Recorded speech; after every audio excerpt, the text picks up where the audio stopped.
देखिए, इस समय धान की फसल अपने कटाई पे चल रही थी। लगभग 40% से ऊपर फसल कट चुकी है। कहीं कहीं 60-70% फसल कट के खेतों से घर में चली गई है। बाकी जो फसल कटी हुई है उसमें नुकसान हुआ है, उसका हमारे क्षेत्रीय कर्मचारी फसल बीमा योजना अंतर्गत उनके व्यक्तिगत दावे का फॉर्म भरा रहे हैं और उसका हम लोग क्या कहते हैं, प्लाट टू प्लाट सर्वे करेंगे कि किस प्लाट में कितना नुकसान हुआ है और उसके बाद व्यक्तिगत आधार पे किसानों को क्या कहते हैं, जो क्षतिपूर्ति हुई है फसल बीमा योजना अंतर्गत लाभ दिलाया जाए। देखिए, इसमें होता है कि बीमित फसल जितने की होती है उसका जितना % नुकसान होगा उस हिसाब से होगा। जैसे धान की मान लीजिए 65,000 है, तो अगर 25% नुकसान है या 50% नुकसान है तो उसको लगभग 32,500 रुपये उनके खाते में आएंगे प्रति हेक्टेयर के हिसाब से।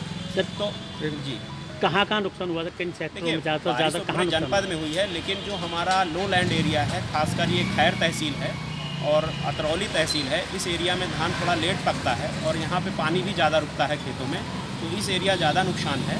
बाकी ये जो इगलास तहसील है, यहाँ पे कुछ क्षेत्र में तो थोड़ा मिट्टी वैसी है जिसमें पानी रुकता है, बाकी क्षेत्रों में बलुई मिट्टी है और काफ़ी धान कट भी गया था, तो उन क्षेत्रों में कम नुकसान हुआ है। तो हम लोग प्लाट टू प्लाट सर्वे कराएंगे, इसमें व्यक्तिगत रूप से उनको क्लेम दिलाएंगे जिनका जितना नुकसान।